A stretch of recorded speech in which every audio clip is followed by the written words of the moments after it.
world's oldest artist-owned gallery. For 43 years, Archway Gallery has been sharing the works of local 2D and 3D artists. And every month we highlight a featured artist, and we also have all new works from our resident artists.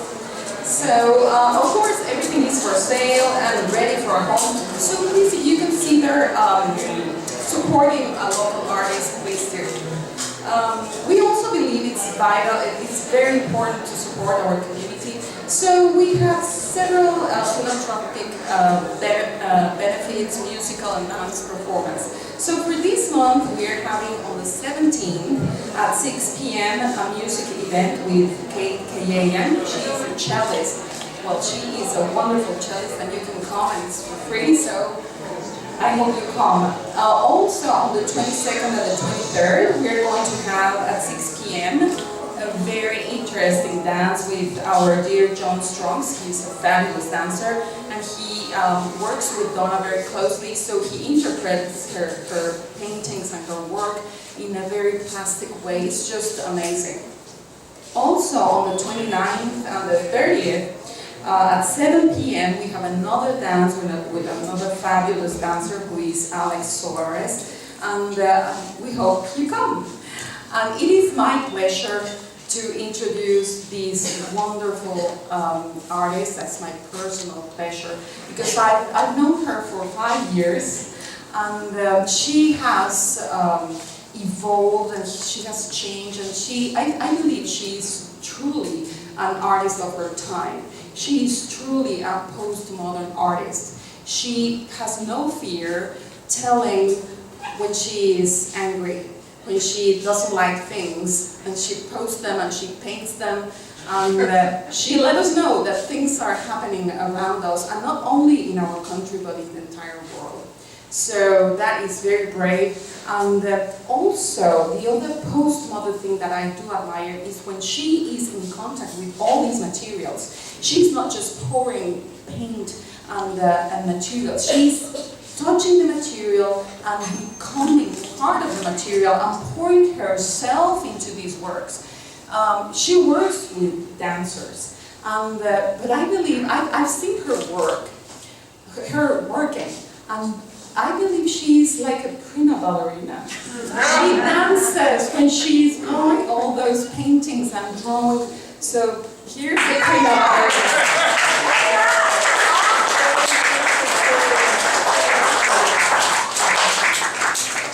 Welcome everybody. I'm delighted to see everybody here. The work that's in the front gallery is sort of like what I've done the last year and a half of my life, and yes, and some things didn't make it here because they weren't ready. And of course, I did the work first, and then I thought, okay, I need a title. And so I have basically two bodies of work here. The works on paper, and then the works that are on wooden boards.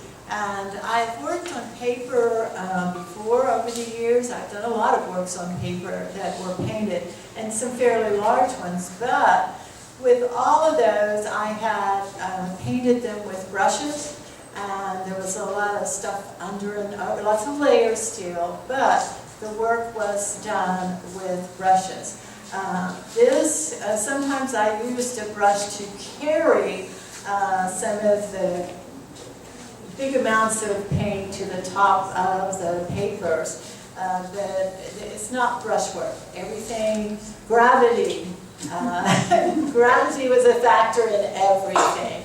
Even the smaller ones, gravity plays a part. Lots of layers, lots of change with playing with viscosities and transparencies and reflections. So lots of different stuff, and some glitter, and a little bit of gold foil over here. So yes, and what I've tried to do too with these larger ones, they're very sturdy actually, and they're heavy watercolor paper with lots of coats of gesso, both on the front and the back. And then they were pinned to a wall when I began to paint them. And so these skins at the top and the edges and sometimes at the bottom, they formed on the plastic behind the paper. And I liked that, and so I tried to keep those. I went over everything, and anything that looked really delicate, I pulled off. And then the others, I turned the paper on the back and put some clear matte medium to sort of, make it even a little stronger. Back to the title, because I had to figure out because both of these, they're a little different approach, but I thought spill, because that word can be very serious. You can spill blood. You can spill, you can spill the beans. It can be very humorous, but it always implies action. And somehow there's, I think, a lot of action, yes. And, okay, what else was I going to say? Oh, I want to say that Emily Sloan has a place that's called Mystic Leon, and it is both her residence in back of it, but it is a place where she has art shows and a lot of community events. And so that is for the tip jar, I put a little information about that, and that's what I'm trying to support here. Okay. Any questions? Oh, I guess I want to address a little bit the political aspect of it.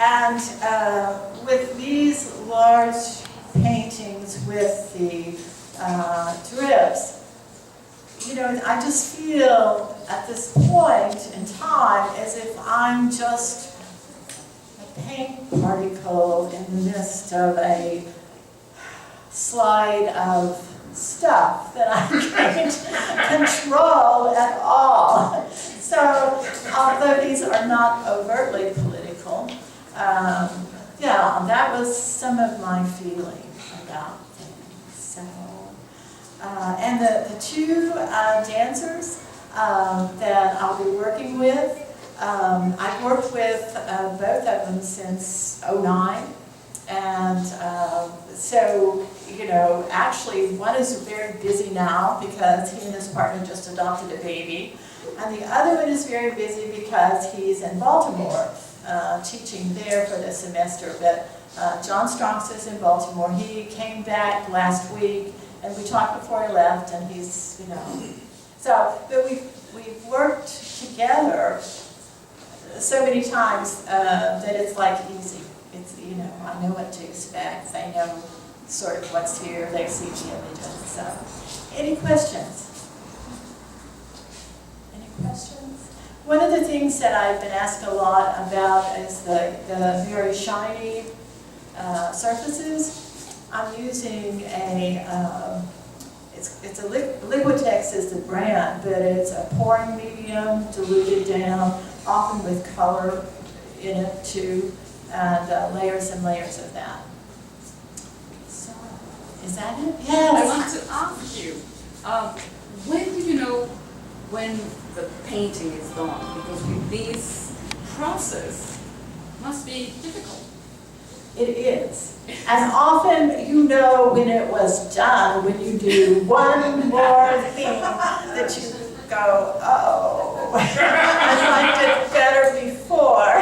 But in everything I do not start out with an idea about what I'm going to do. Everything is a journey and experience, I wonder what would happen if I did this. And of course, after you do work with materials for a while, you have an idea what might happen, but you never quite know. So, any other questions? Yes, Renata. So your color choices are beautiful, I think. You're handling color, and I just wondered, kind of, like, do you have a story in mind or a plan in mind as you approach that, or is that symbolic for you, the color choices? I tend to have a lot of blacks, of course, but and reds.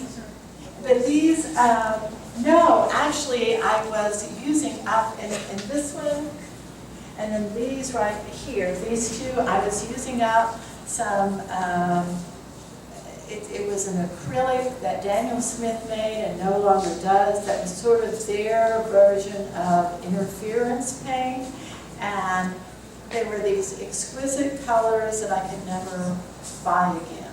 But yeah, I was using up some stuff. They were nice and shiny. I like shiny. So, anything else? Thank you all so much.